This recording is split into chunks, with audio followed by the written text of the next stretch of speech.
Alright, I'm already a couple of minutes late here, so let's see if we can get this started.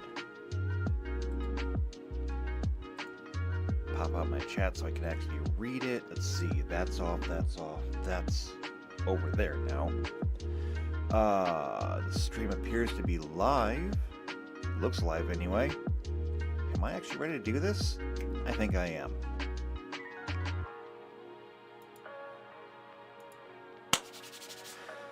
Hello, Shadowcat back! Oh, I've been waiting for this one actually. It's been a rough week, and I've been waiting for something I can look forward to. This is what I look forward to every week. I can't wait to get started on this one today. So, we're not going to spend a whole lot of time on the whole intro thing. You know what we're doing. You know what we've been doing. We're still working on the whole keyword list, and we're almost halfway through it. I mean, it's a big list. However, and I've said this before, the further down the list we get, the faster I think this is going to go, because we're going to start getting into more niche application or more niche keywords, and there are going to be things that we're just not really going to have to worry about. And so, yeah, the further down we get, the faster we should move. So there is hope ahead. A little bit of hope. Not a ton of hope. Just a little bit of hope. But let's see. Let me find where we left off. Perfect. I know where we are now.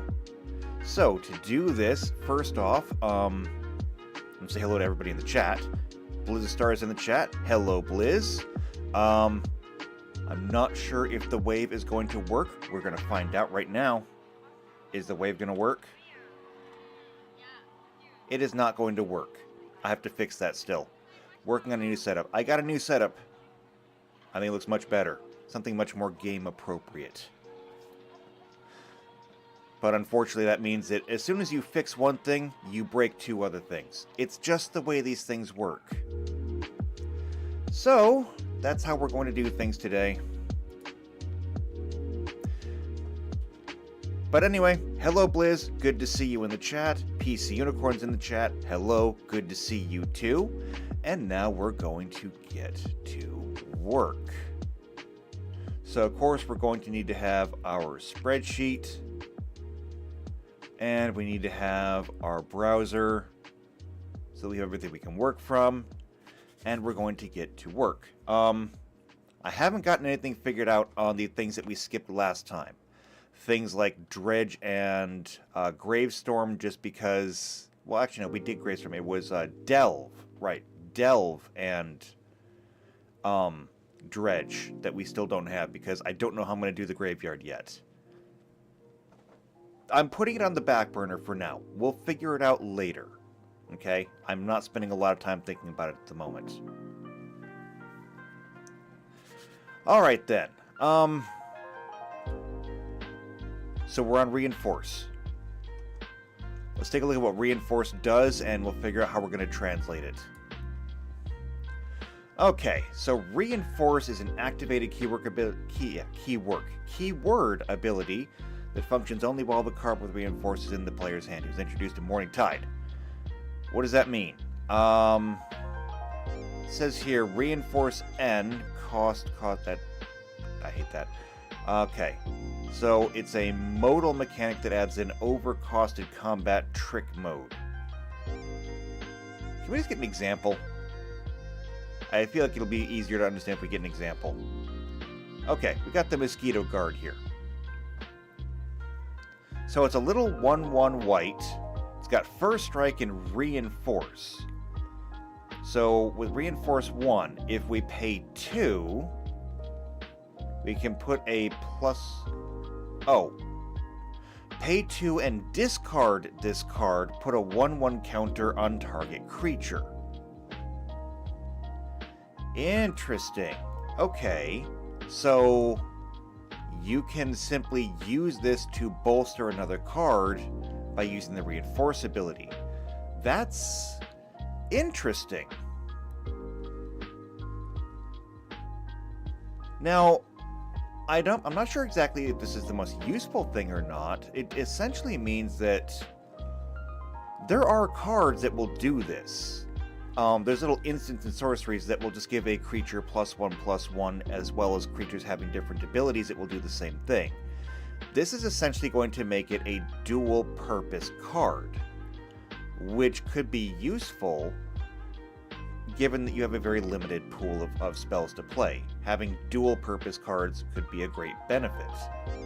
You can have a 1/1 creature that you can play at any given time, or you can have this spell in your repertoire that you can use to bolster a creature that you've already put on the field. And since there's really no limit on how many times you can do this, it is a 1/1 creature, and so when we look at our Planeswalker, you could pick this up at level 1, because your maximum mana means that you can only spend 1 mana at a time. It costs 1 white, that's great. You get a 1/1 for 1. And you can play 3 of them per day. However, starting at level 2, you now have enough for that reinforce cost, meaning that you could play the Mosquito Guard on your turn. On your next turn, assuming that the mana is available, and, for the cost of 1 white plus 1 of any other mana, it's available, you could bolster your first Mosquito Guard, and you could do that 5 more times. Meaning that your Mosquito Guard would get a +5 to its strength and a +5 to its constitution, giving it more damage, giving it more hit points. Would it be the best use of your time? I don't know. I guess that's up for you to decide. However, being a creature that you can summon or one that you can reinforce with, I don't see a reason why you wouldn't take this anyway. It's an option. Options are good. Okay, so that's what we're going to do. For the reinforce, it already has the cost in the card, so we do not need to add that into the description. We're simply going to say that this... we can grant target creature +1 strength and +1 constitution. Because that's still the way I'm planning on going through with this, is that the power is going to turn into strength, the toughness will turn into constitution. It just makes sense that way. Alright, so that one's super easy, actually. I like easy. Next is going to be Conspire. And this one was introduced in Shadowmoor. So the description says, Conspire allows the spell to be copied if you tap 2 untapped creatures that share a color with the spell. By 2010, it was considered a design failure, one of these signs that this mechanic was a miss that most players don't even remember what it did. It was used, however, as a one-off on Rally the Galadrim in the 2023 Lord of the Rings holiday release, which we don't care because I'm not including the franchise sets. And so I think it's actually pretty easy. Yeah, put target attacking or blocking creature on top of its owner's library. Conspire. As you cast a spell, you may tap 2 untapped creatures you control that share a color with it. When you do, copy it and choose a new target. Alright, we've already established that tapping is days. And so this is actually simple. We're going to say inflict daze upon 2 creatures you control if you that share the color, right. That share a color with the Yeah, the spell you are casting. If you do, copy the spell with a new target.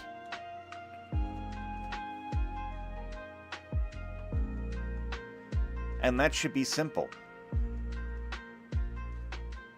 So by inflicting daze, you're going to make sure that those creatures skip their next turn, because that's what daze does, and it allows you to copy your spell. I don't see what more we have to do with this one. Conspire seems to be pretty easy, even if it was a failure, apparently. And I mean, I guess I can understand why it's a failure, because depending on what cards had it, and it says here that there were only 11 cards that had Conspire on them. I can think of a few cards that I wouldn't mind seeing that on, particularly since I'm a red player. And being able to copy a damage spell would be amazing.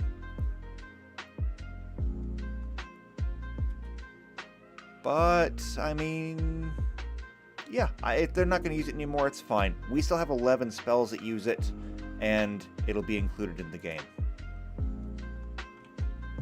Alright, so next, we're on a roll. We've only been here for like 10 minutes, we already got 2 done. Can we keep this going? Persist. What is persist? It's another keyword ability introduced in Shadow More. It's on 28 cards.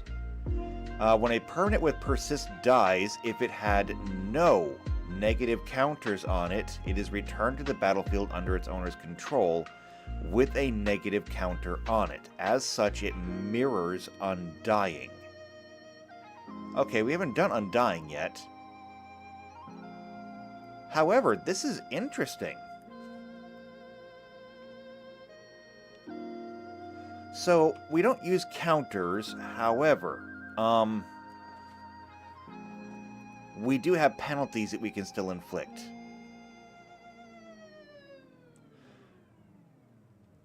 All we have to do is change the wording a little bit, and we can almost use this word for word. So, when this creature dies, if it had no strength or constitution penalties,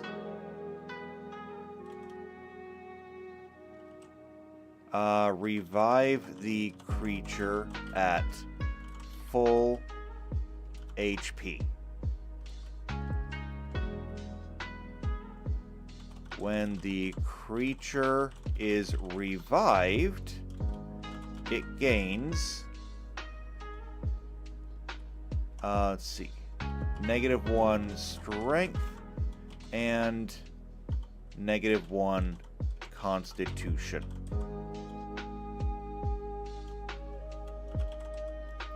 Now, interestingly, this means that a creature with persist is going to be so much more powerful than a creature in Magic the Gathering, because if you've got a creature with persist, let's see if we can, or let's look at the examples. So they got the Safe Hold Elite here.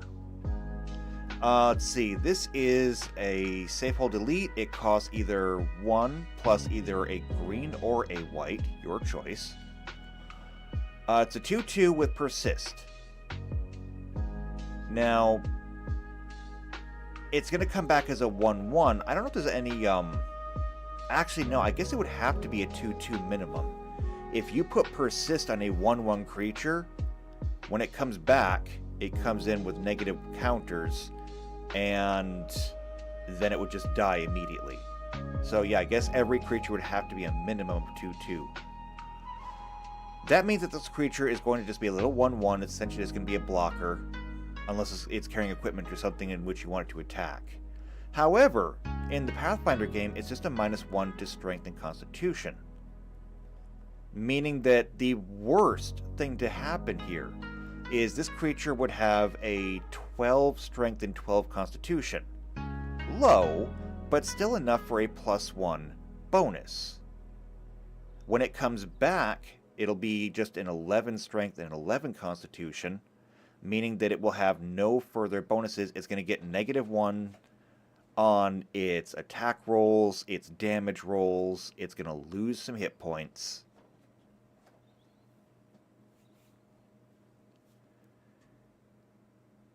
It's not going to be the worst thing in the world, but it will weaken the creature a little bit. I think this may be a little bit of an overpowered ability in the Pathfinder game, actually, since you'll have to kill everything essentially twice. I'm curious, how many cards had this again? 28. That's kind of significant, actually. Alright, well, I mean, we'll let it ride. We can always tweak it later. Next up is Wither. Alright, so it is a keyword ability introduced in Shadowmoor. It was also featured in Eventide. Eventide? I'm not sure. So what does it do? Damage dealt to the creature by a source with Wither isn't marked on the creature. Rather, it causes that many -1/-1 counters be put on a creature. It's essentially Infect. However, this is explicitly towards a creature. What happens if it deals damage to a player? Wither's a static ability to do...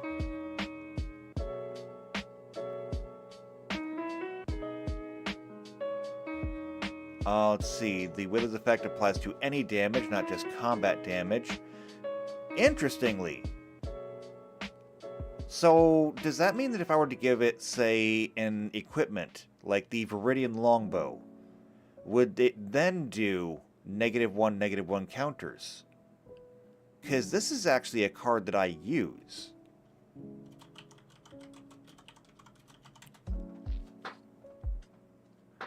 This is a part of my artifact deck. I have a whole bunch of little creatures, little 1/1s, and they would be in danger if they were to attack directly, so I use this instead to let them do direct damage. Does this mean that a Wither creature would do -1/-1 counters? I'm not sure. Damage from sources with Wither affects players and planeswalkers normally. Okay, so it just deals damage to players or planeswalkers. Alright, that's good to know. That's something we needed to know. Okay then. PC Unicorn says, I think it's only combat damage that it affects.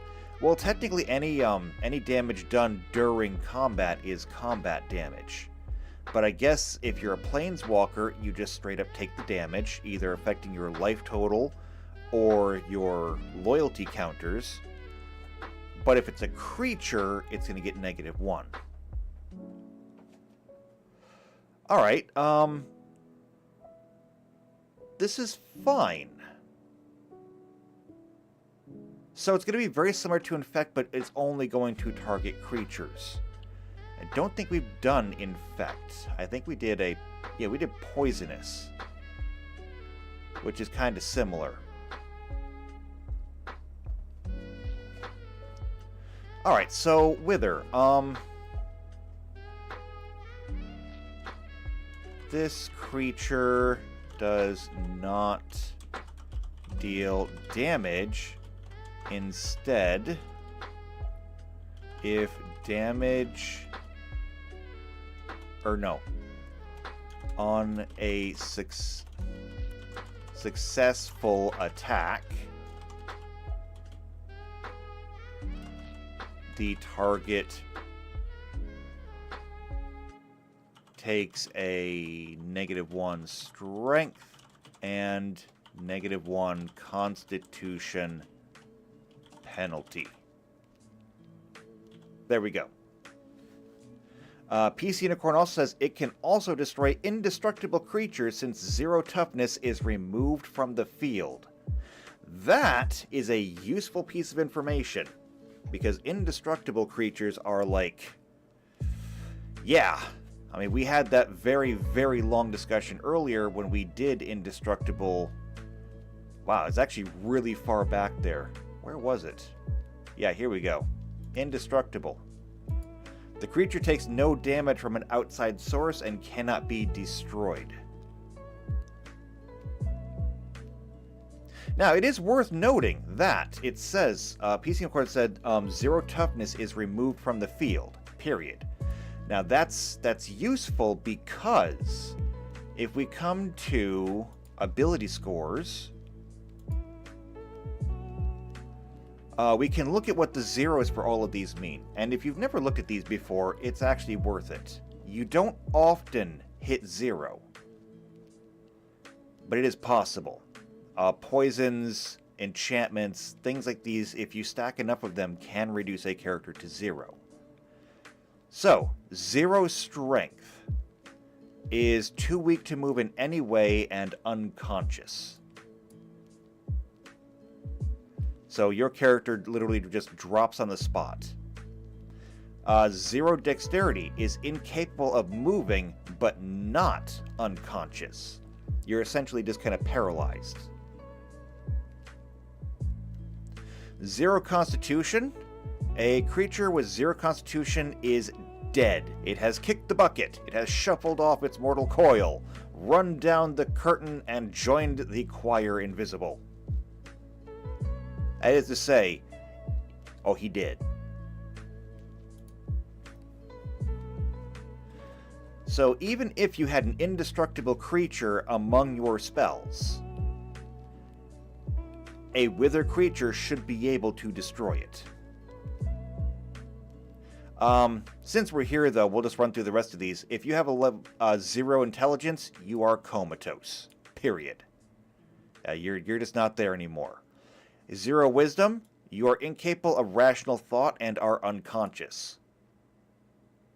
And if you have 0 charisma, people just don't like you.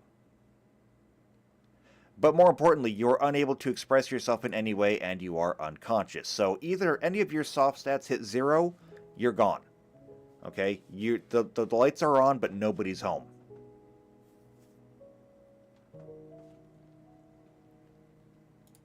So that's going to be Wither. And again, you hit a creature with it enough, and they're just going to be gone. Now again, this is where they're going to get a lot tougher in Pathfinder than they would normally be in Magic the Gathering. Because let's take the creature we saw with Persist before. Okay? The creature we saw with Persist, that was a negative, or that was a 2/2 creature.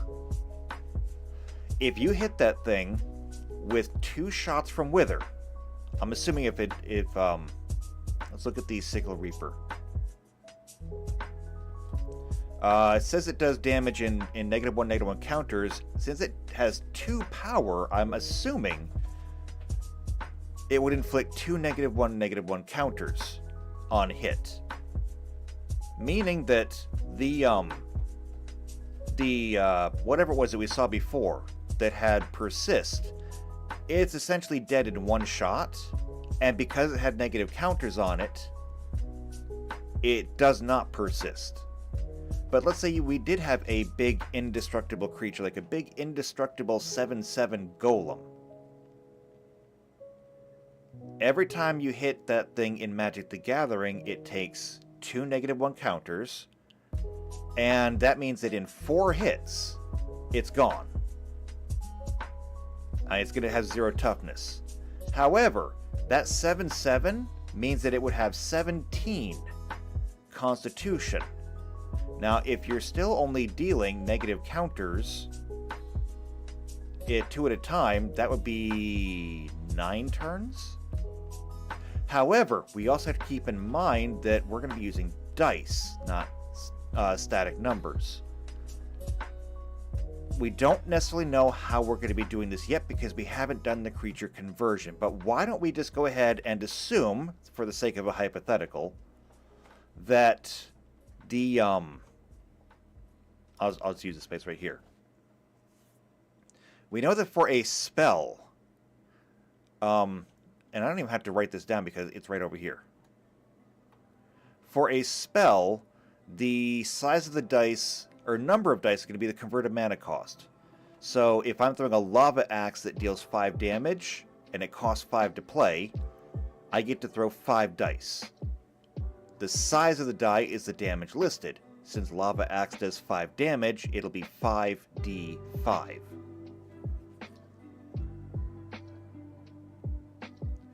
For the creatures,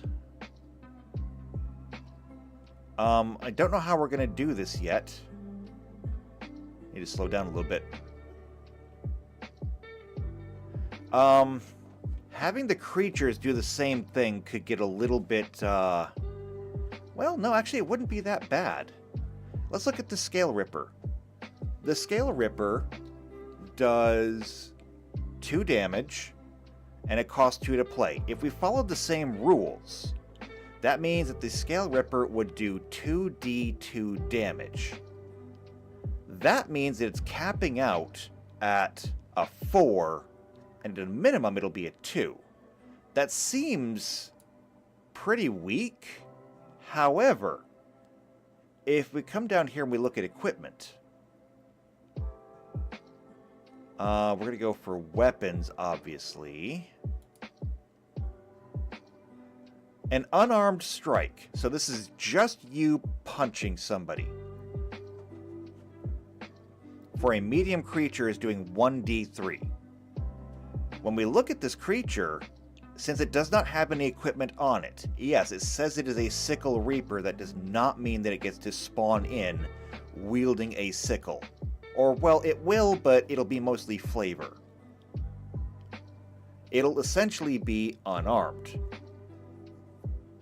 And this means that it will get to do 2d2 damage, which is a range of 2 to 4. This is a range of 1 to 3, meaning that it's a little bit stronger than unarmed.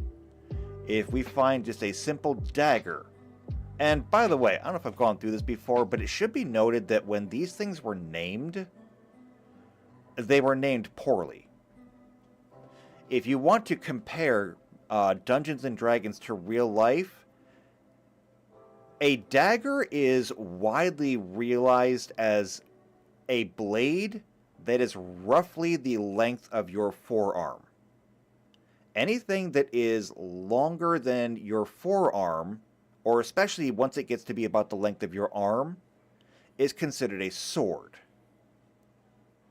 Anything shorter than the length of your arm falls more into the category of a dagger. Daggers were not necessarily meant to be used every day.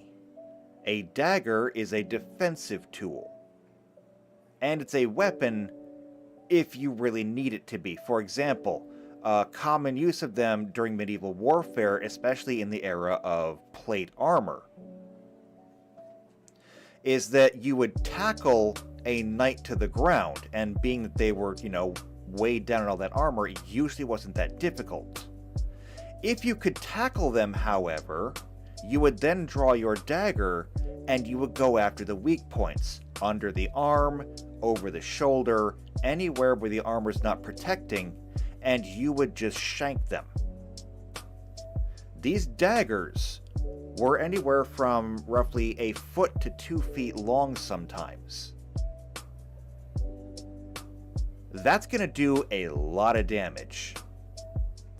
What they're calling a dagger here is not a dagger, it's a knife. This would be your typical, just like, this is my knife for eating with, it's my knife for carving with, this is my general purpose daily knife. It's my belt knife, okay? It is not meant to be used as a weapon, and it's not meant to really protect me, but in a pinch, it can. Which means that what should be considered a dagger would be, down here in martial weapons, it would be the... Oh wait, these are light. It would be the... Where is it? The short sword. I'm looking for the short sword. There's the long sword. I know it's in here. There it is. The short sword. Yeah, which does 1d6. So they got the dagger doing 1d4, the short sword does 1d6, the long sword does 1d8. Now, long swords absolutely existed.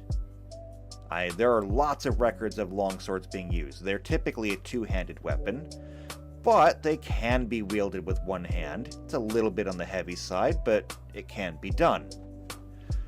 There is essentially no record of short swords in history. There are shorter swords, yes, but nothing that really is ever qualified as a short sword. These are essentially what your daggers would be.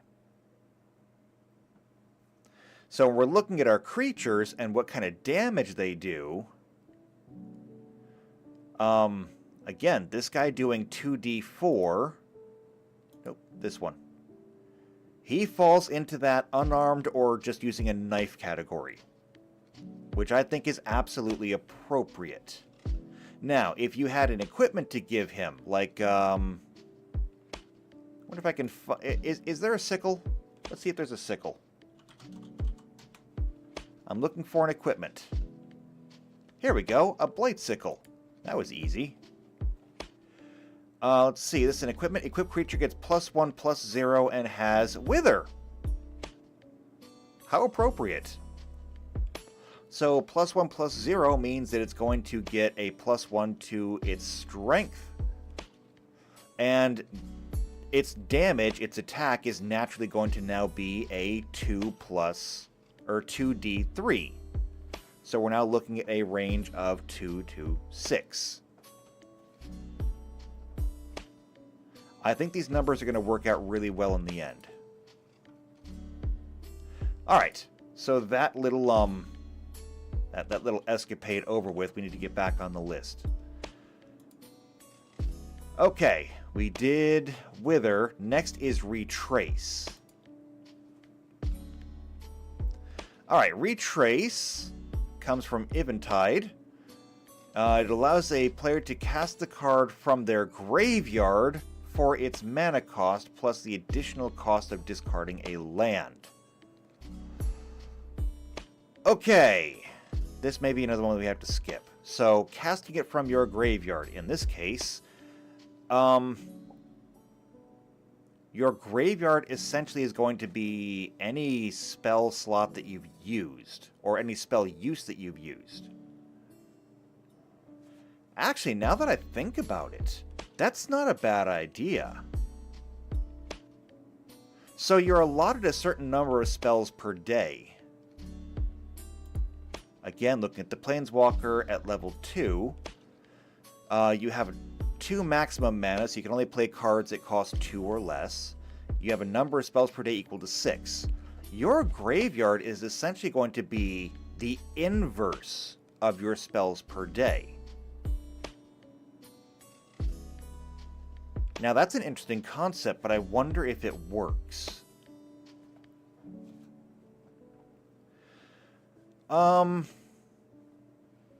I mean, it could. I'm not ready to dive into this too much right now, but I'm going to make a note of this. Graveyard could be the inverse of your spells per day.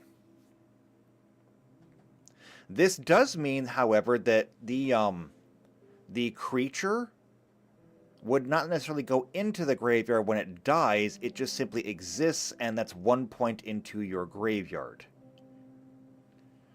Meaning that things like Threshold... Did we ever do Threshold? I don't know if we covered Threshold yet. But Threshold triggers when you have 7 cards in your graveyard. It means that Threshold would not trigger until you are at least level 3. Because until you hit level 3, you wouldn't even be able to cast that many spells. It does, however, mean that once you've cast those 7 spells, this has possibilities. I like where this is going. But not right now. Considering that's the case, though,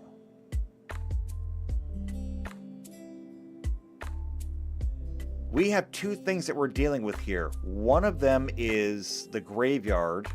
The other is the destruction of land. Now, the destruction of land we haven't done either. There are many, many cards that destroy land in an attempt to slow down your opponent. We haven't covered this because we only just got the mana system working. And we don't yet know how we're going to work this. Destroying land could actually do that and destroy the land. We would need to have some kind of penalties for it, I think. But if we have the lands here and the mana costs, let's generate a land here. I'm gonna generate a land here. So first off, we need a color. I'm just going to use this row of mana down here and say, what's our dominant color going to be?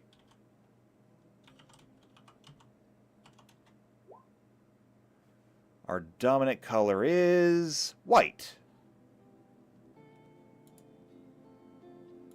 That's perfect. Alright, so white is going to get 2d6.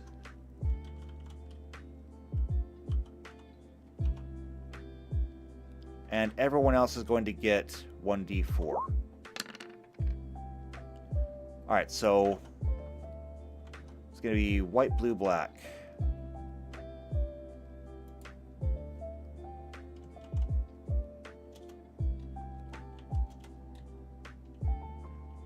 Oh, wait, hold on. That should be you, actually.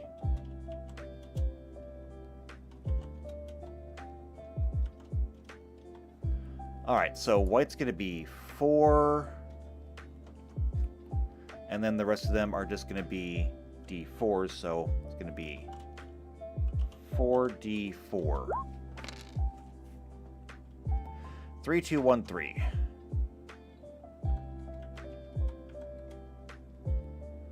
Alright, and I can't read that, so format painter. There we go. So that's how much mana we have. We know that destroy land cards are available, so what we could do is I can tell you that when you move into a certain tile, a certain square, that this is the makeup of the area. Then we go about destroying the land. If you destroy the 1 red mana there, because this card, let's find an example here. Here's an example, Flame Jab. So Flame Jab costs 1, it deals 1 damage to target creature or player, and it's got Retrace. You can cast this card from the graveyard by discarding a land card in addition to paying its other costs. That's a very unfortunate example because in that case, you literally could not destroy this one. Alternately, if somebody else destroyed this red mana, it would completely shut down your ability to cast any red spells at all. And so you could cast this card Flame Jab and start destroying other mana, but eventually you're just going to run out of mana. And again, I think that should have penalties to it. I think that if you strip all the mana out of an area, well, up here we were talking about, and I think we discussed this before in a previous stream, how each one of these represents something, like white being peace, law, structure, selflessness, equality. These should get turned on their heads. Instead of peace, we would have conflict. Instead of law, we would have lawlessness. Instead of structure, we would have decay. Instead of selflessness, we had a selfishness. And instead of equality, we would have inequality. Or at least that's how it would affect the people.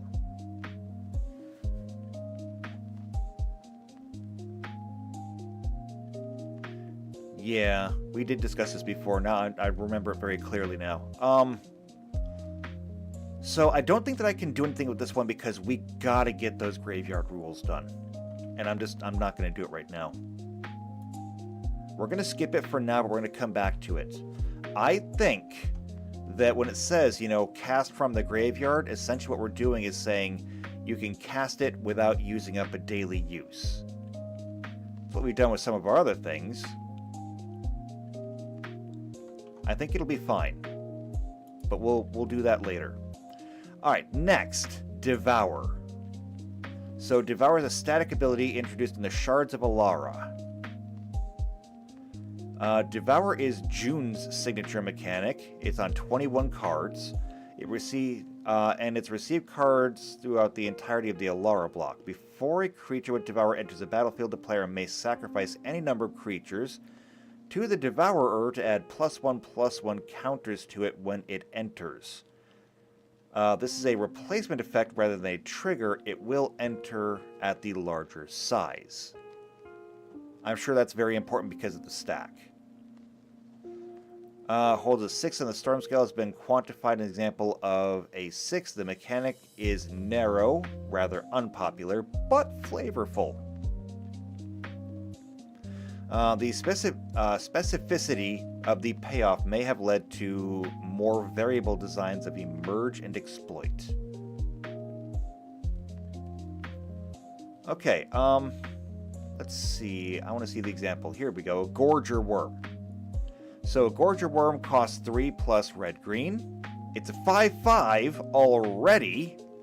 And Devour. As this creature comes into play, you may sacrifice a number of creatures. This creature comes into play with as many 1/1 counters on it, making something that's already bad even worse. Okay, we can practically copy this one wholesale.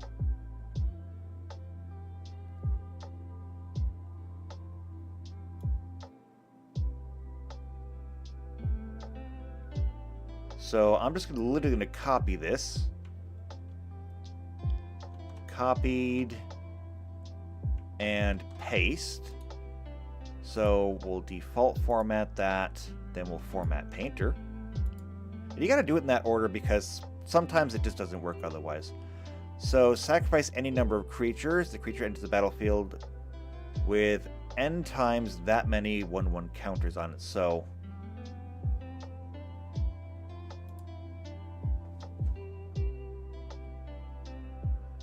we don't need to necessarily phrase it this way. We can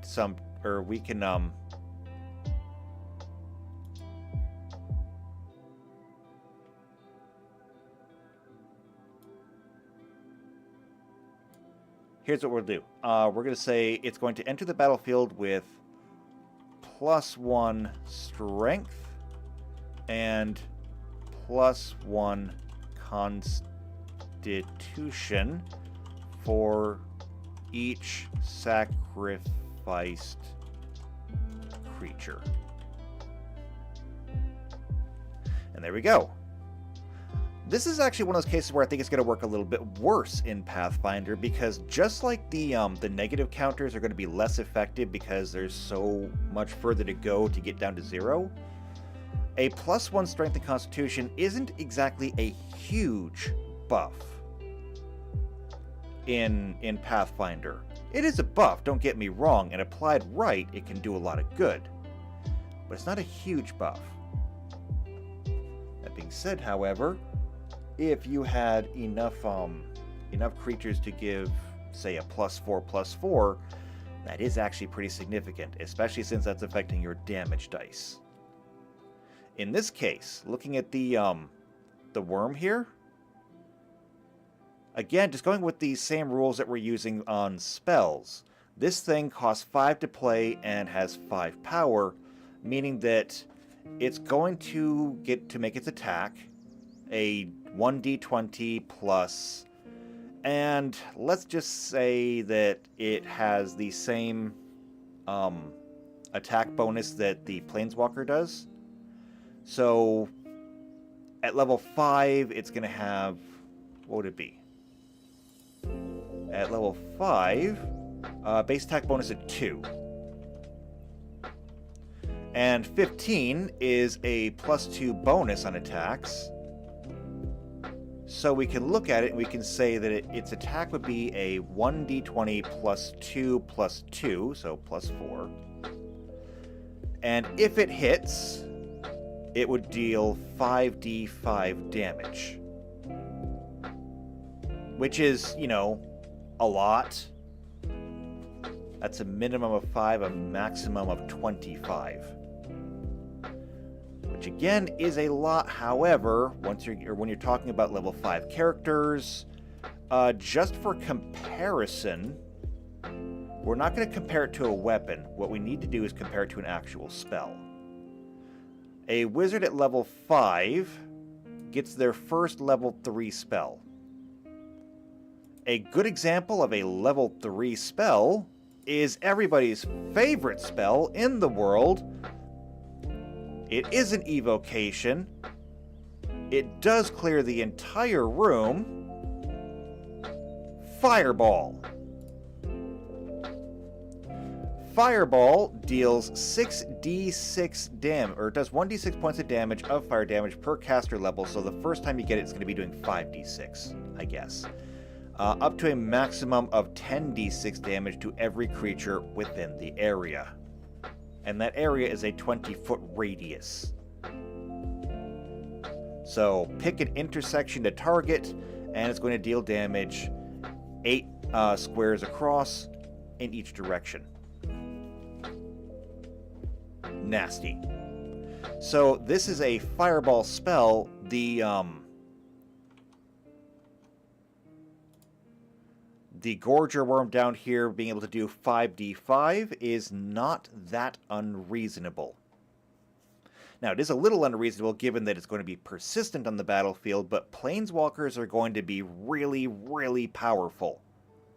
Like, terrifyingly powerful. Like, get out of my city powerful. I mean, Planeswalkers are going to be able to do things that are going to just upset the natural order because Planeswalkers are sorta kinda not natural. I mean, what they do naturally is something that takes high-level wizards to even begin to accomplish. Things like moving from one plane of existence to another. Wizards have to study for a long time to learn how to do that. Planeswalkers just do it.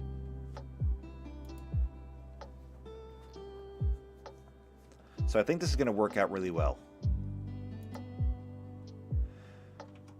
Okay, next. We're on a roll. Exalted. Where is it? Here it is. Okay, Exalted. It was introduced in Shards of Alara, also featured in Conflux and Alara Reborn. Whenever the creature you control attacks alone, that creature gets a +1/+1 until end of turn for each instance of Exalted on the battlefield under your control. It's featured on 35 cards. The Exalted was introduced in Shards of Alara as the mechanic for the white-dominated Shard of Bant. Bant? I'm not sure. Let's see. In 2013, it was added under black creatures, and with Modern Horizons, finished going around the color pie with a single red Exalted creature. While the unsets have random one-off keywords, this is not unusual. Unfinity had Exalted on a sticker sheet, giving it greater presence. Now that's kind of funny. Let's see, later design experimented with the Advanced Exalted, where a creature with the ability granted things other than +1/+1, mostly creature keywords. They tried a variant of the mechanic where the creature with the ability granted a creature keyword to target the attacking creature. It did return a few times, and is one of the non-evergreen, non-deciduous keywords included in the Unfinity sticker sheets.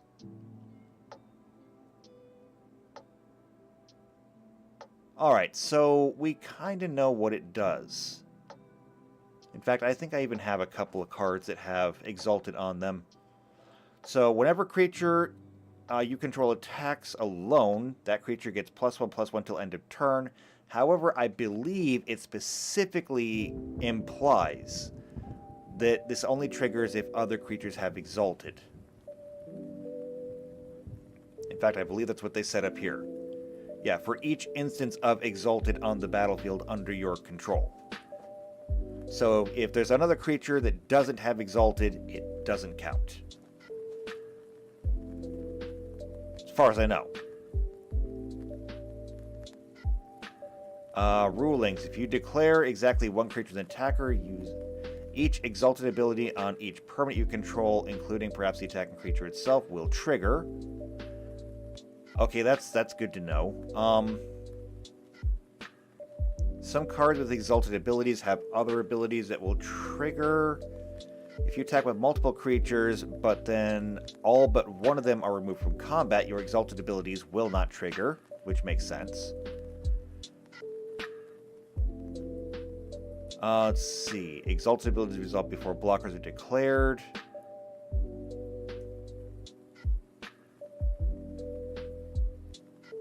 Yeah, it doesn't actually say anything about creatures that don't have exalted, so I assume this only affects creatures with exalted.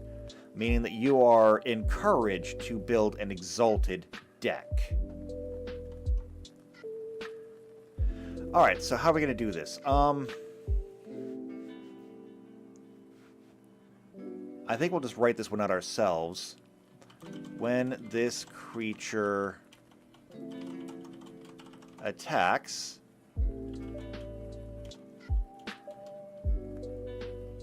oh, and here's something interesting. When it attacks alone, well, in Pathfinder, you always attack alone because your turn is just yours, and the same is going to apply to any creatures that you summon. Each one of them is also going to get their own turn. So attacking alone does not necessarily mean anything. So I think that we're going to have to change this. And I hate where my brain is going right now. I really do. Because I just turned exalted into slivers. What if, because you have to attack alone, we give a creature +1/+1 for every other exalted on the field? Under your control, obviously. By default, it's automatically going to trigger exalted anyway.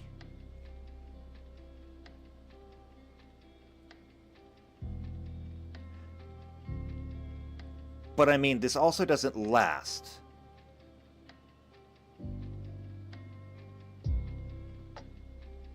Okay, I have an idea. I have an idea.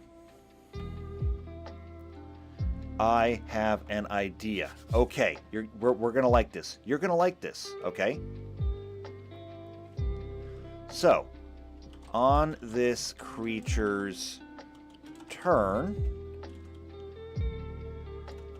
it gains +1 strength and +1 dex, or not dexterity, +1 constitution for each other exalted creature you control.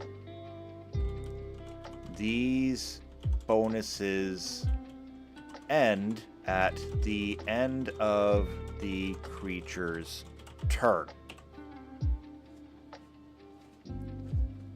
Perfect.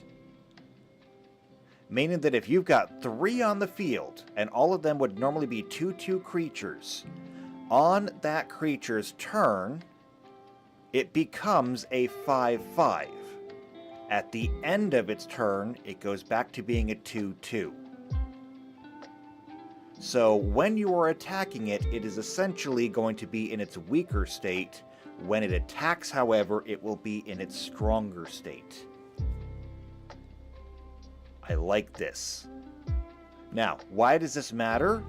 Well, technically, yes, it means you're losing your exalted bonus to your constitution right when you're about to be attacked. But it does mean that when you are attacking, it gives you a better chance, because of temporary hit points, to actually resist any kind of attacks of opportunity that you might be provoking. It is going to encourage a more reckless playstyle, where you're going to want to trigger those attacks of opportunity. You're going to want to weather those attacks of opportunity to get in there and get the job done, which is what Exalted is for. It wants you to be reckless and say, one creature, go. I like this. I think this is going to work out well. Okay, next up is going to be Unearth. Unearth is a keyword ability introduced in Shards of Alara as the Grixis signature mechanic. It is on a total of 59 cards. That's a lot of cards. Unearth returns a permanent to the battlefield and gives it haste at the expense of the permanent being exiled at the end of turn. It functions similarly to Flashback, providing a one-time effect that can be cast from the graveyard. However, Flashback only appears on instants and sorceries, and Unearth is strictly limited to permanents. Okay, but can we copy it? Let's take a look. Where did I have Flashback? Buyback, Madness, Sunburst,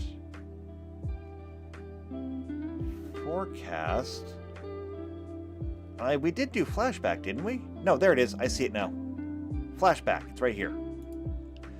This spell can be cast without using a spell per day. If the spell has already been cast, do this only once per cast with Flashback. Yes, this is generic enough. We can just copy it. I did not specify whether it was an instant, a sorcery, a creature, whatever. So we're just going to copy and paste. We do have to change the wording, though, and replace Flashback with Unearth. There we go.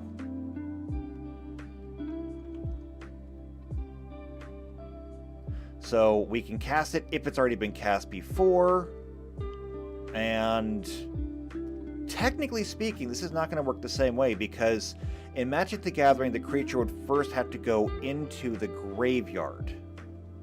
However, in Pathfinder, it says if the spell has already been cast, meaning that if a creature is still on the field, we may have to add something in. Do this only once per spell cast with Unearth.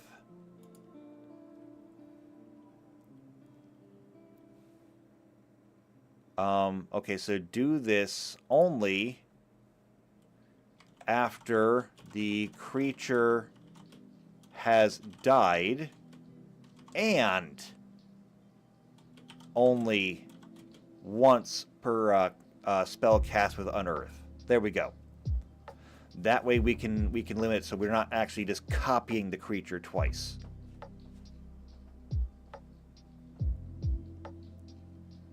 All right, perfect. That was easy. I like easy. Next is Cascade. Oh, I feel like I'm not going to like this one. I'm not going to like this one, am I? As a trigger ability introduced in Alara Reborn. It's on a total of 39 cards. So when you cast a spell with Cascade, exile cards from the top of your library until you exile a non-land card whose mana value is less than the cascading spell. You may cast the card without paying its mana cost. Then, put all cards exiled this way that weren't cast on the bottom of your library in a random order. I was right. I'm not going to like this one, am I? Okay, there's a lot to unpack there. So, first off, exiling. We don't have rules for exile yet. Exile just means that it cannot be cast and it can't be brought back in any way. And until you exile a non-land card whose mana value is less than the cascading spell. Okay, well, obviously you can't draw a land because we're not drawing lands. The land is just there. We're also not drawing randomly. You know the spells you know, and so drawing is pointless. And until you get a mana value less than the cascading spell, well, you can literally just choose. So, how are we going to do this? This is awful. And then you may cast that card without paying its mana cost. Then you put all cards exiled in this way that weren't cast on the bottom of your library, which means that even if they were spells per day, you're going to get them back. So you can pay it without its mana cost, but it is still going to go in the graveyard, which means it does take a spell or a spell slot. Oh, I hate this. This one's bad. This is grossly overpowered in Pathfinder. Grossly overpowered. I need an example. Show me an example of a Cascade card.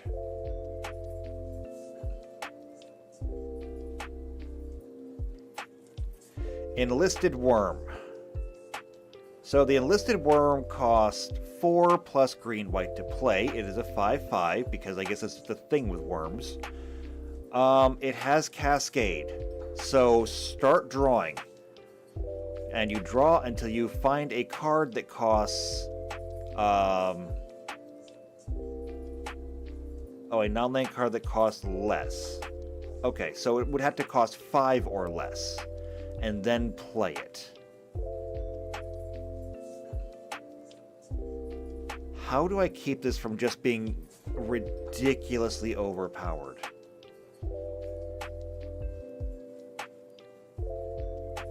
And it is the only example they give here, but they say there's artifacts, enchantments, creatures. Let's see. There's a Flamekin Herald here. Costs 3 to play. It's a 3/2. Commander spells you cast have Cascade. I mean, sure, I guess. Can I get something a little bit more reasonable? Abaddon the Despoiler. I just called Abaddon more reasonable. It costs 5 to play. It's a 5/5. It's got Trample, Mark of the Chain. Let's see. During your turn, spells you cast from your hand with mana cost X or less have Cascade. Fun. Okay. Let's try and break this down a little bit.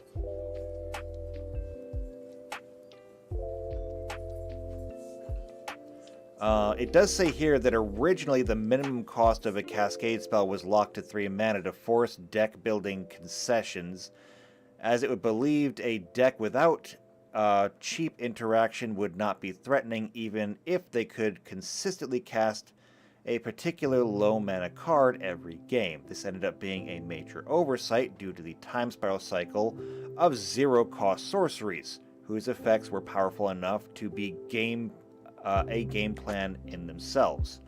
Additionally, the filler effect that the Cascade ability was attached to swung wildly in power. Compare 2 4-mana Cascade cards, Capture the Sunlight and Cathari Remnant, with the most infinite Cascade spell, Blood Made Elf, where gaining 4 life is worth less than a mana.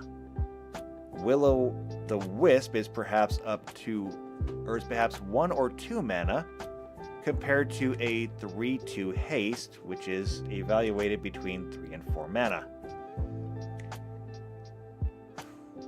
So it seems like it was kind of overpowered even in Magic the Gathering.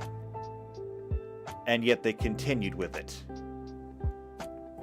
That's unsettling. All right, we gotta try and figure this out.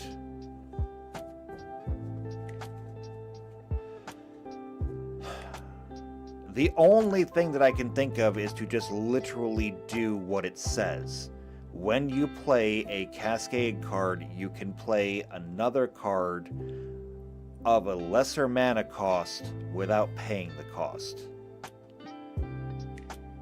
It is essentially going to allow you to double up on the spells that you play per turn. This may be one of those cards that simply has to get GM ruled out of the game. I'm still going to write the rules for it, but I'm going to be very reluctant to let anyone actually use it. Since we can't draw, we can't really exile and then return to the bottom of the deck. We have to eliminate that entirely. And just say, when casting this spell, choose another spell. How exactly did they write this? To exile a non-land card that costs less. So you may choose another spell that costs less. Play this spell without paying its mana cost. This still uses a spell per day. So it is essentially going to let you to bypass the, as a standard action thing. And it'll allow you to play 2 spells that day. Now, if there's an instant card that has... Oh god, if there's an instant card that has Cascade on it... Oh, I gotta look that up, because that would be bad. Advanced search. Okay, rules text. Cascade. And type, it's going to be an instant.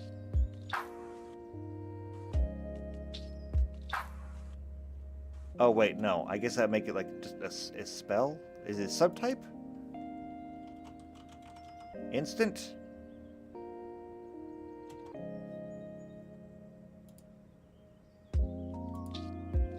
Alright, let's do that search.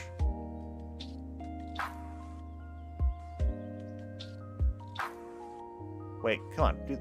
Oh, nothing? Literally nothing? Okay, hold on. I guess we'll just do it this way. Cascade.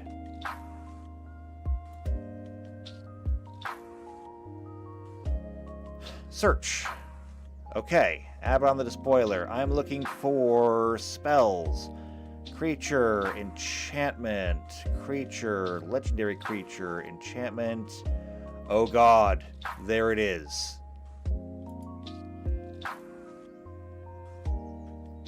The Bituminous Blast.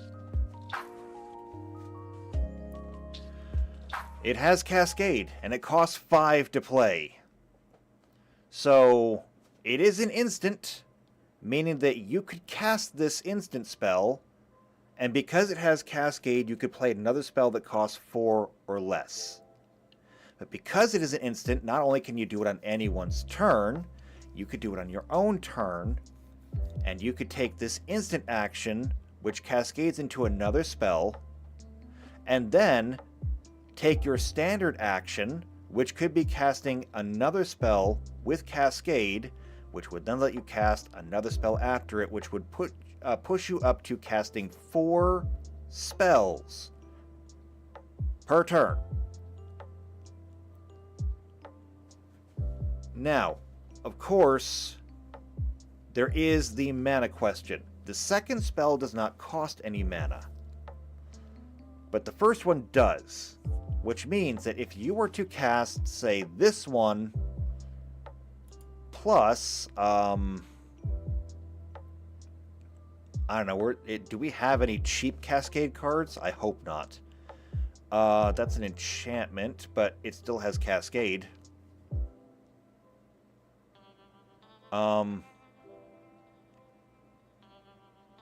Yeah, it is cheap. It makes a card exalted. So you could cast the, what was it called? The Bituminous Blast. And then you could cast this, this Ardent Plea. But that's 8 mana total. You would have to be a minimum of the 8th level to pull off this combo.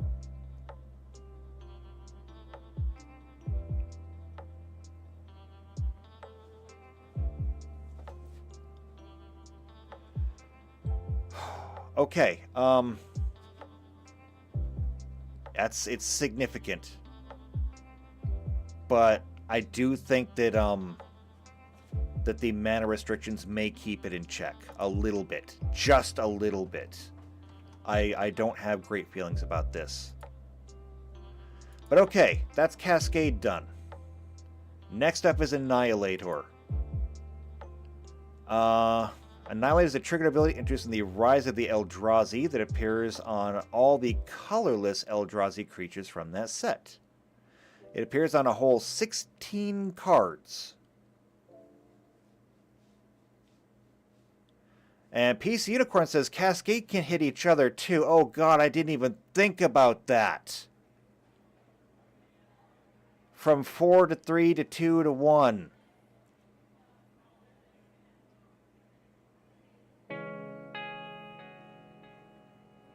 I didn't even think about that. I have a feeling that Cascade cards are going to be highly restricted.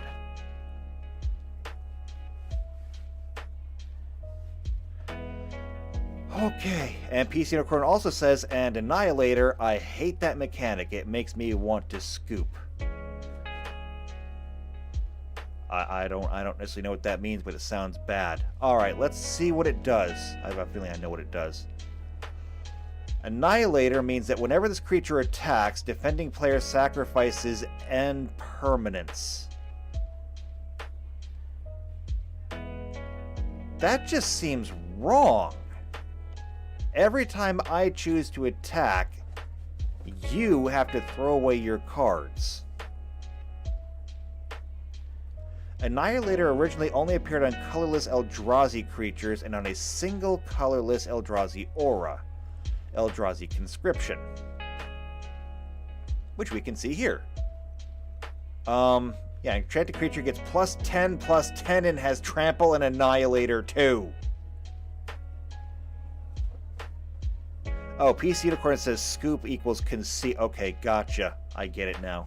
Yeah, I can definitely see where somebody plays Annihilator card and I'm just like, nope, that's it, done, go. It's kind of how I feel about Infect decks. This mechanic serves 2 purposes. It helps break up large board stalls that occur in Rise of the Eldrazi games and demonstrates the storyline idea of the Eldrazi as an extremely powerful destroyers of planes as an in-game mechanic. Are they? I don't know anything about the Eldrazi. Are they just... You know what? Why not? We're going to, we're gonna dive a little bit here. What is an Eldrazi? An Eldrazi is a creature type described as an ancient race native to the Blind Eternities. The Blind Eternities being those spaces between the planes. So, like, if you've ever studied quantum physics and you've ever heard of the membrane theory, yeah, apparently these guys live between the membranes. Their nature is ceaseless hunger, so they travel between planes, devouring the mana and life energy until a plane's destruction. Dude! We were just talking about that! What happens when you destroy land? You destroy the mana within it. What then happens to the land if you decide to go through and destroy the mana? I don't know, but it's exactly what these guys do. We now have an in-lore example of exactly what I was talking about. Which means, oh man, they must hate planeswalkers that do that. Devouring the mana and life energy until the plane's destruction. I think that right there is actually key to what happens. Like, I don't see any, like, 1 or 2 planeswalkers having a fight, destroying a plane. But every time you destroy mana, you're literally unraveling the energy that keeps it going. Now, we did an example here where we generated a single square in the map. And, like, let's say that we have a map that is, you know, this big. You'd have to destroy a lot of mana before this unravels. You'd have to destroy an awful lot of mana. But these guys can do it. 3 Eldrazi Titans were previously bound on Zendikar. I don't care about their names. Oh, wait, no, never mind. I do care about the names, apparently. Emrakul, Ulamog, and Kozilek. Emrakul warps biology, Ulamog warps physical properties, and Kozilek warps reality. Is anybody else out there like a Marvel fan? Anybody else out there like Marvel? I'm getting vibes for like those great big Titan people. You know, the ones that were supposedly there at the beginning of the universe and literally govern forces of the universe. Okay. This may be something that I actually have to prepare for. Alright, so these guys are literally just like the incarnations of destruction. Which means it makes a bit more sense why they get annihilation. It also, and I'm curious about this, so just come with me on this one for a minute. Rules text. Annihilation. Can I even spell this? Annihilation. There we go. See, one of the things that I've been considering... Did I spell it wrong? Oh, annihilator. Excuse me. One of the things that I've been considering is how are you allowed to learn spells? And what is going to be restricted? And the way that I'm thinking about it is, when you level up, you know, when you create your character, when you level up, I see no reason why I cannot let you learn any spell or any card that is common. So we're going to look at card rarities.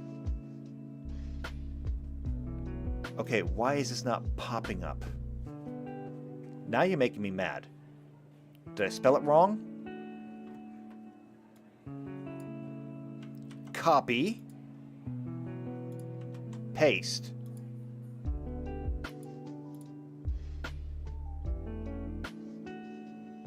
Why are you not working?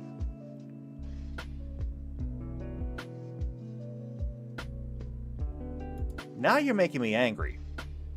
Alright, what's one of these cards? Ulamog's Crusher. Okay. So, Ulamog's Crusher. Sure. Ulamog.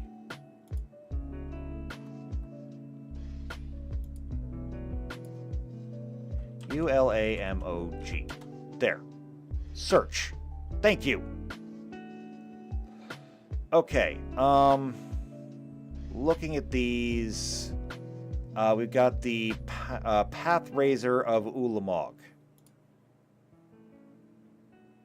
And I want rarity. It is uncommon. Perfect.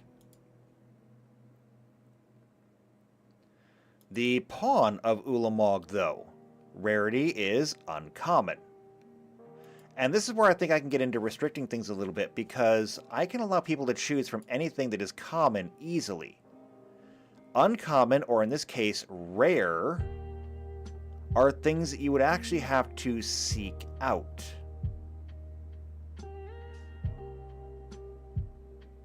Ulamog, the Ceases Hunger.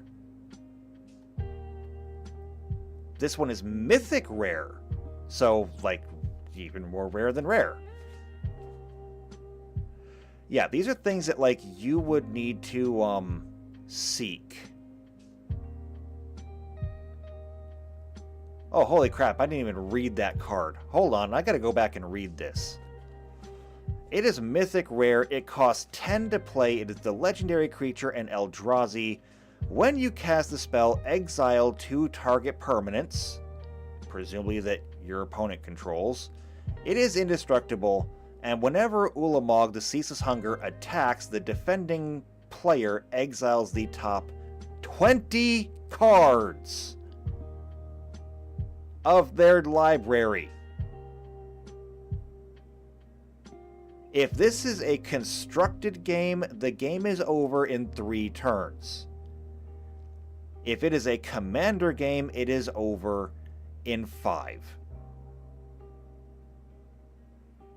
And since it is indestructible, there is nothing you can do about it. When Ulamog, the Ceaseless Hunger, hits the board, the game is over. Period. So, I do not see a game where these are coming out. Ulamog's Crusher here. This might be like the one exception, because this is actually common rarity. It does cost 8 to play, though, which means that you would have to be a minimum of 8 to even cast this thing. But it has Annihilator 2. And it has to attack every turn. It can take no other actions.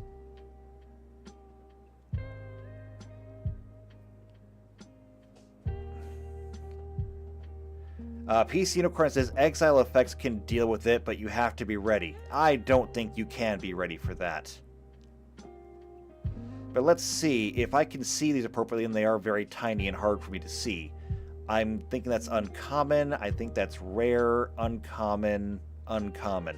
So yeah, there's no way that you as a player are going to be coming across hardly any of this. PC Unicorn also says Annihilator is worse because it removes your ability to deal with it. Yeah, I agree. I don't like this. I don't like this at all. Okay. So I need to put this into words.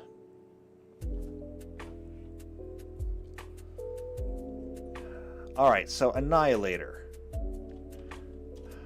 When this creature attacks, and there could be multiple planeswalkers in a battle. So I wonder, is it every player or just a player? Is it just that player?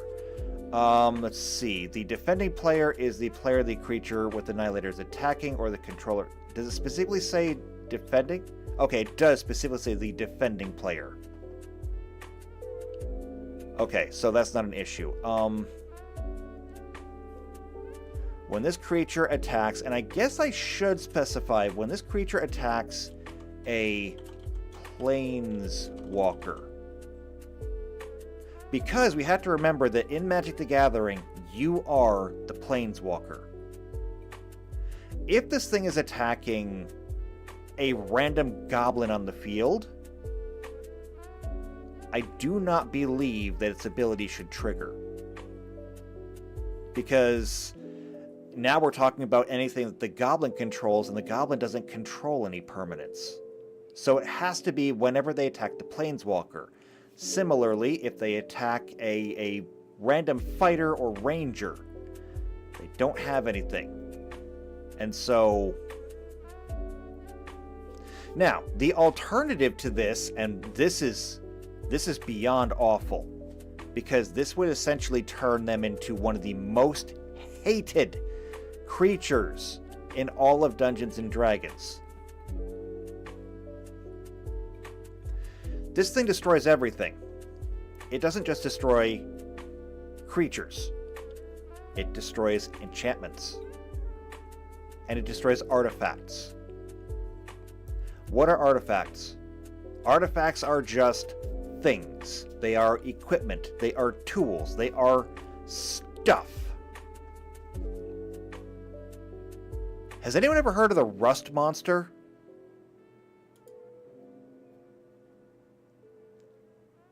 I don't even know if Pathfinder has their own version of it, but let's find out. Has anybody ever heard of the Rust Monster? They do have it. This is a Rust Monster. It is a CR3 creature, which means that a party of 4 level 3 creatures, or level 3 players, should be able to handle this thing. Now, why is this a big deal? Well, the Rust Monster has an ability called Rust. A Rust Monster's antennae are its primary touch attack that causes any metal object they touch to swiftly rust and corrode. The object touched takes half its maximum HP in damage and gains the broken condition. A second hit completely destroys the item. A Rust Monster never provokes attack of opportunity by attempting to strike a weapon with its antenna. Against creatures made of metal, a Rust Monster's antenna deal 3d6 plus 5 points of damage. An attended object, a magic object, or a metal creature can attempt a DC 15 reflex save to negate the effect. It is Constitution based. Your sword, your armor, your equipment, any artifacts that you're carrying, anything that is made out of metal can be absolutely and completely destroyed in 2 hits of a Rust Monster. This is one of those things that is only ever actually used by spiteful DMs. Okay? It is one of these things that there is really no good reason to put it in the game except to make your players miserable. Because your players, if they're challenged by this thing, only really have one option. They can either run away, which may involve just abandoning the entire adventure altogether, or they can fight it. And if they fight it, odds are they are going to lose roughly half of their equipment. 1/3 to 1/2 of their equipment.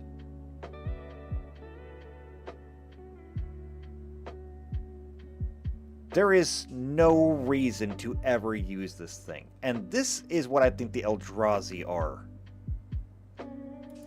There is like no reason to put this in the game except to just make your character, your players hateful towards you. And if I was to apply this like the Rust Monster, since the Eldrazi just destroy whatever is around them, it could be extended to literally everything. Just count up the objects on your inventory sheet and roll that die.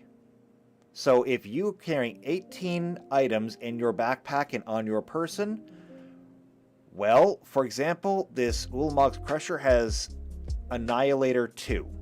So roll 2d18s, and whatever happens to be on your person, they're just gone.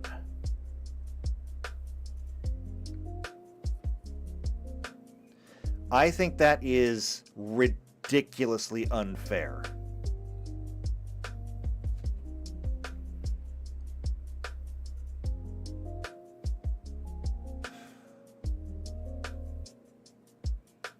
I don't like this at all. And it's whenever this creature attacks, not even whenever this creature deals combat damage. So whenever this creature attacks a planeswalker, I think we're just going to stick to spells and permanents like that.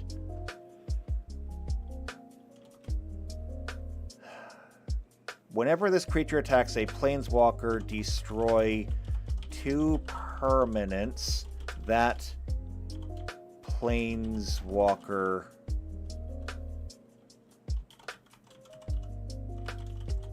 controls. And that's honestly the best way I can phrase it. Peace Unicorn says, note to self, carry random rocks for sacrifice. You would think so, wouldn't you? But here's the thing.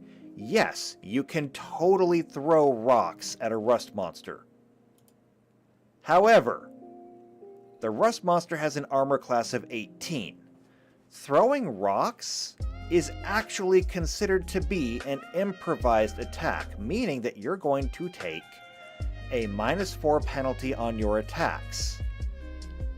So you can throw rocks at the thing and maybe you can hurt it. The odds are really good that you won't. So what are you left with? This actually seems to be a better version, because in the Dungeons & Dragons version, if I recall correctly, the rust monster simply destroys metal on contact. I wonder if I can find that actually. Give me just a second here. I wonder if I can.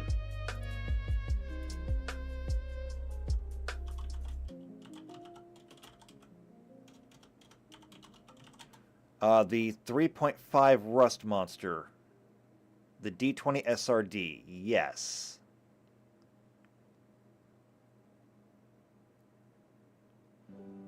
Okay. I am just going to read this. I'm not going to bring this page over. Let's see. This is from D&D 3.5. Rust Monster that successfully completes a touch attack with its antennae causes the target metal to corrode. So it also is an antenna attack. Oh, but wait, here we go. A metal weapon that deals damage to a rust monster corrodes immediately. Okay, so if you have a sword or an axe and you strike the rust monster, your sword or axe is destroyed. The same thing can be true of arrowheads, because arrowheads tend to be made out of metal as well. If you're firing arrows at a rust monster, the arrows do not do damage. So wooden, stone, and other non-metallic weapons are unaffected. However, you are now fighting at a disadvantage. No range attacks except from slings, because crossbow bolts are just like arrows. They have metal tips. You're down to sticks and rocks. Or magic, if you have access to magic that's going to do the job.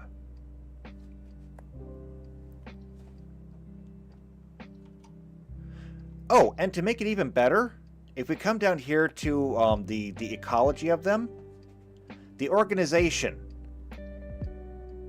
solitary, pair, or nest. Fighting one rust monster is a daunting challenge. Fighting 2 of them is impossible.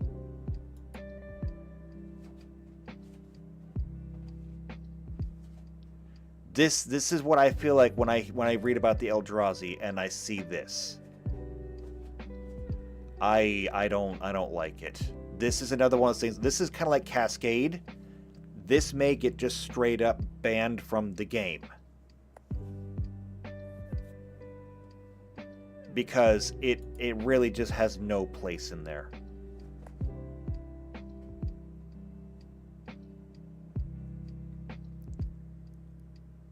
Let's see. PC Unicorn says, I was thinking for your... Oh, anniversary... No, you corrected that. Annihilator idea. In inventory till you changed it. And the inventory... Oh, yeah, inventory. No, annihilating the items on your person just by existing, that's awful.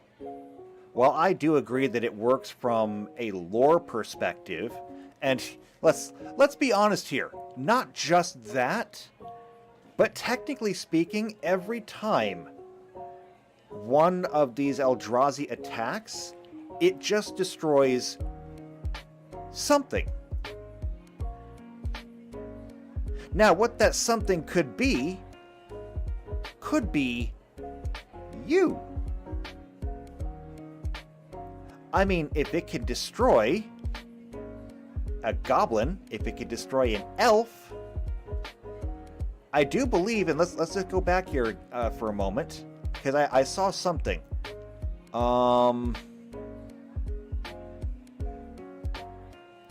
Rules. Let's see. If the defending player is the player that creature with Annihilator is attacking, or the controller of a planeswalker...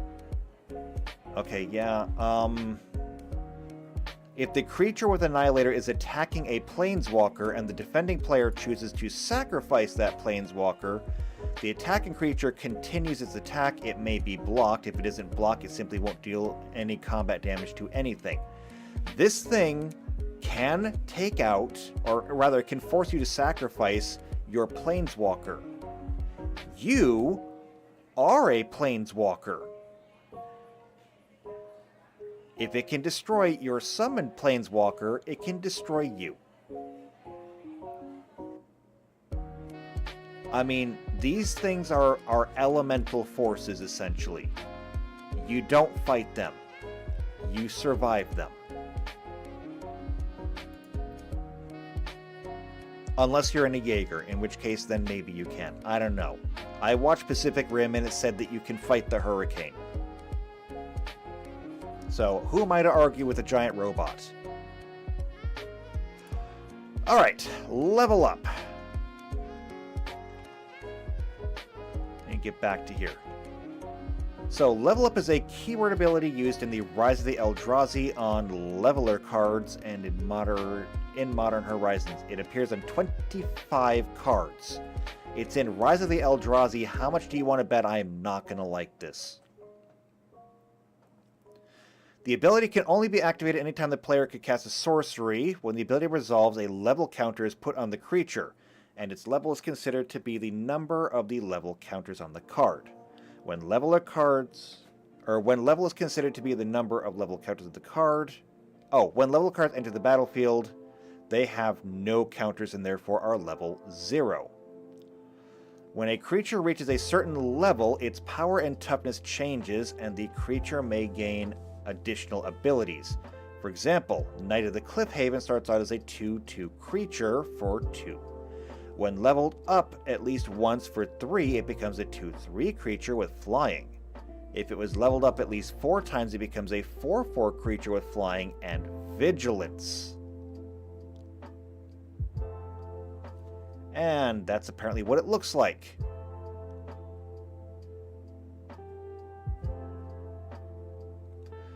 Okay, then.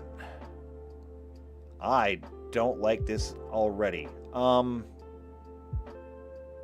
So creatures level up have a different card frame, a similar manner to the flip cards and planeswalkers. Yeah, I can see that.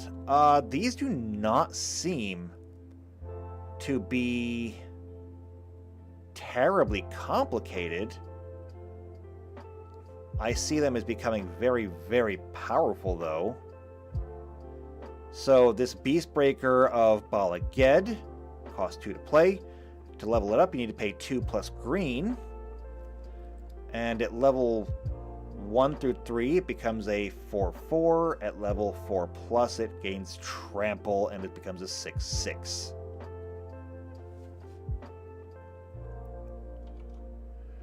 Okay, so level up. This is actually going to be really simple.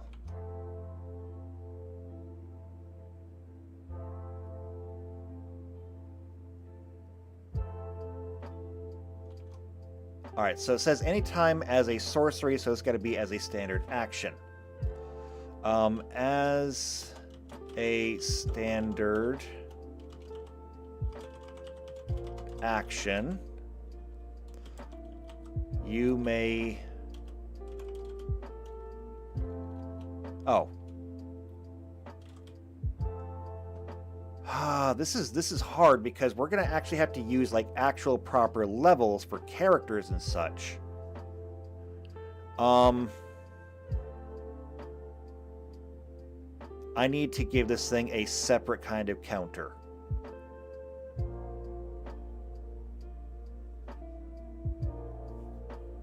So as a standard action,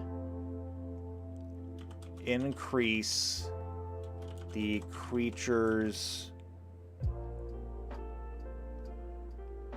I can't say level. I need to find something else besides level, if I can. And I just don't know what other thing is going to stand in for that. The creature's summon level, maybe?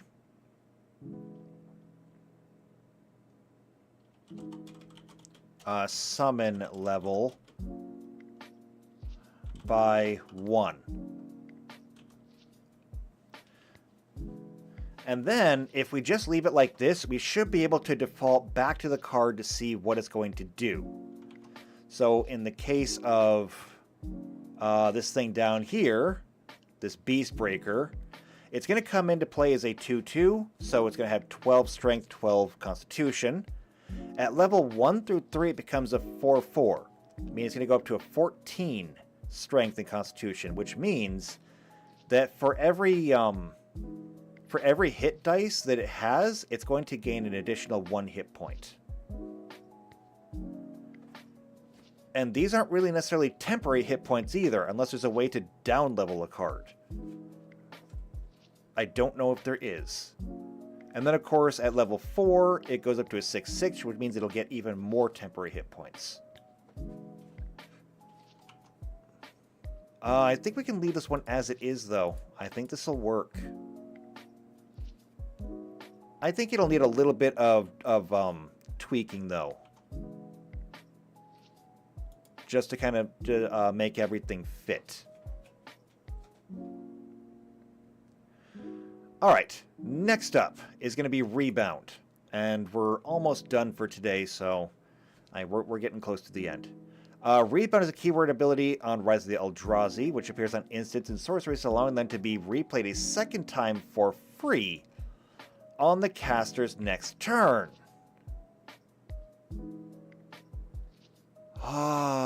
These cards are going to make me crazy.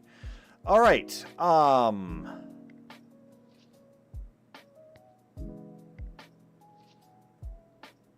so the way it's printed here, it says, if this card was cast from your hand, instead of putting it into the graveyard as it resolves, exile it, and at the beginning of your next turn, or your next upkeep, you may cast the card from exile without paying its mana cost. You know, I wasn't around for this whole Rise of the Eldrazi thing, but I get the feeling that nobody had fun. All of these cards are super powerful, and when all these cards are super powerful, I have to assume that everyone was just kind of like, well, all of my cards are now useless, I guess I better buy the new ones, otherwise I'm not going to stand a fucking chance.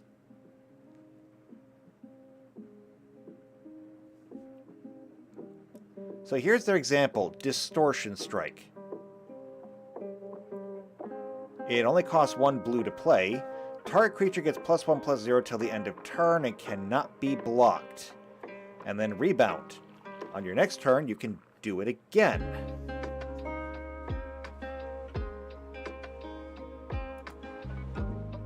Okay, this should not actually be that hard. So, this spell can be cast again on your next turn. Actually, not can. This spell may be cast again on your next turn for free.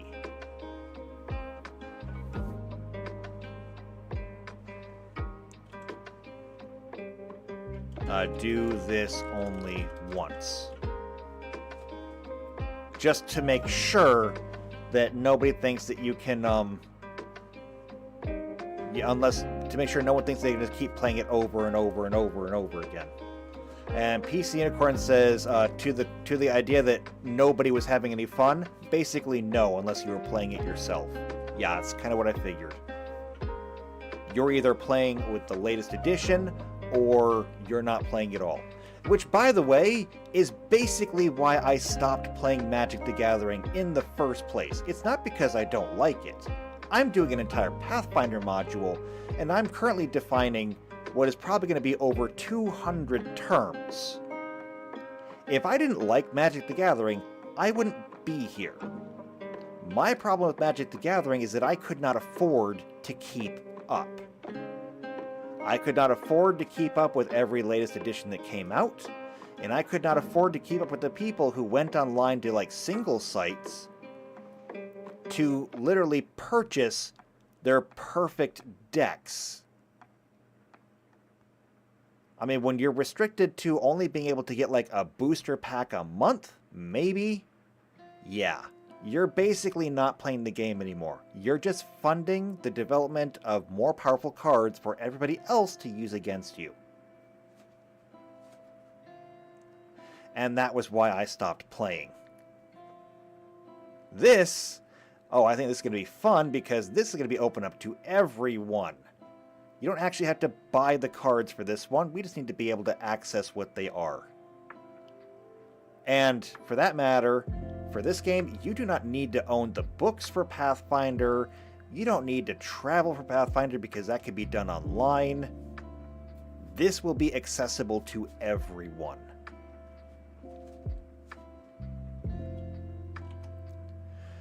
Alright, next up is Umbra Armor. More Eldrazi. Introduced as Totem Armor in Rise of the Eldrazi and then returned in the Savage Auras deck. Oh, Savage Auras deck of Plane Chase. I remember Plane Chase. I still have Plane Chase cards. I've never gotten to use them. But I have them. I'm a little bit sad that Plane Chase never came back. I thought that it would be fun. Okay, it's only on 16 cards. However, it says, if the enchanted permanent would be destroyed, instead remove all damage marked on it and destroy this aura.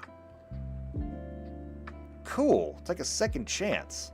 Let's see, in Rise of the Eldrazi there were 10 aura cards with Umbra Armor, 4 greens, 3 whites, 3 blues, in addition a creature called Umbra Mystic that can give the Umbra Armor ability to other auras. All auras with Umbra Armor in Rise of the Eldrazi have a 2-word name consisting of the name of an animal followed by the word Umbra.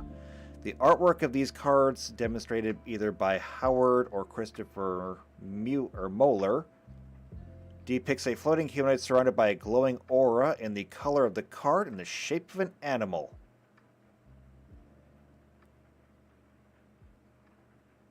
Wait a minute, hold on. I think I'm figuring something out here. So I want to take a look at this. The Eland Umbra. So it costs 1+ white. It's an enchant creature. Enchant creature gets +0/+4. And Totem Armor. If the enchanted creature would be destroyed, instead remove damage from it and destroy the aura. This is, I think, the anti-Eldrazi.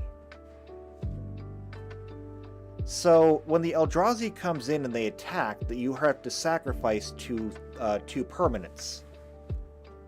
Not only does this art or this enchantment basically prevent them from being killed by another creature, but this is something that you can sacrifice and your creature keeps on ticking. Which I can understand how this could be a counter at least. Whether that was intended or not, I'm not sure.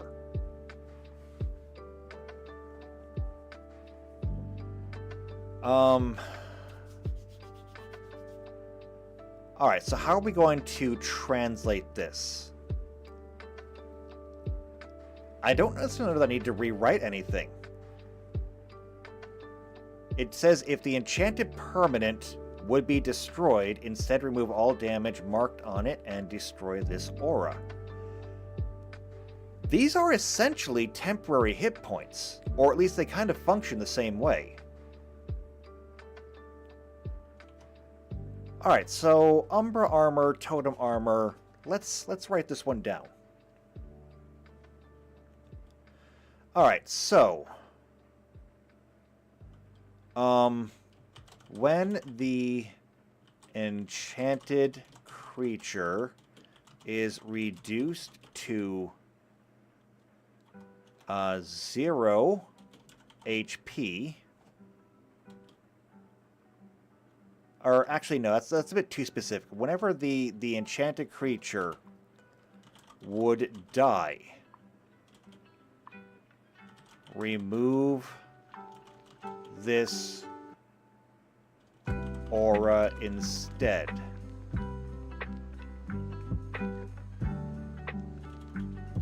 And creature takes no damage. Oh, no, wait. Remove this aura instead, and then creature would then... creature is fully healed. And I guess I can just leave it like that. So whenever the enchanted creature would die, remove this aura instead. The creature is fully healed. Because the creatures recover to full HP after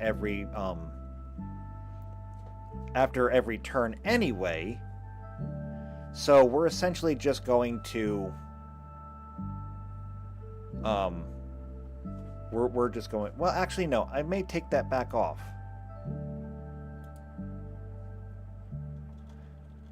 Because we're not fully healing on anything else. So just remove this this instead. The only thing that that we did heal up to full was Unearth. Spell can be cast once per day when spell cast. Do this only after the creature's died and only once per spell. But that's even then, that is just recasting the creature, not healing it. Persist we healed. So when the creature dies, if it had enough strength constitution, revive the creature at full HP. When the creature is revived, it gains +1 or -1 strength, -1 constitution. Maybe we should take out the full HP on that one too.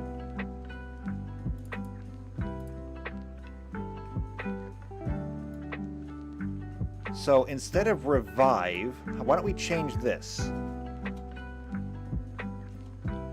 We're going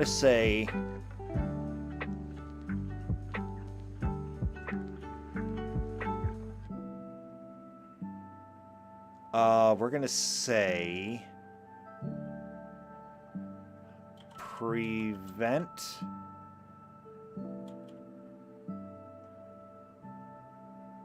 we're going to say prevent the damage this turn.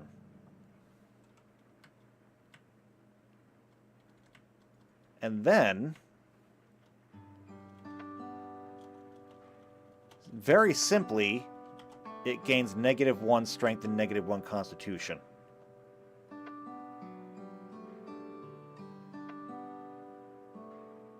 Yeah, I think that works. Okay, and so that takes me to Infect. Oh, I absolutely do not have time for this bullshit today. I think that's a good enough time for us to go ahead and take a break today. We're not gonna deal with this right now.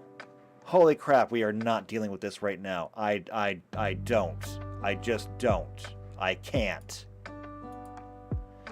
We're finally up to this one. I'm not ready for this. So I can understand why Annihilator is like one of the worst abilities in the entire game. However, that being said, this is the one that really gets my back up. I hate Infect. I think Infect is a cheap and unfair mechanic.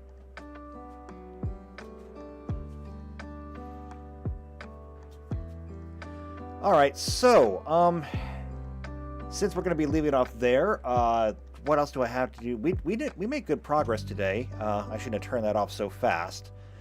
But we did, let's see, we started with Reinforce, which means that we got through 1, 2, 3, 4, 5, 6, 7, 8, 9, 10, 11, 12, 13 today.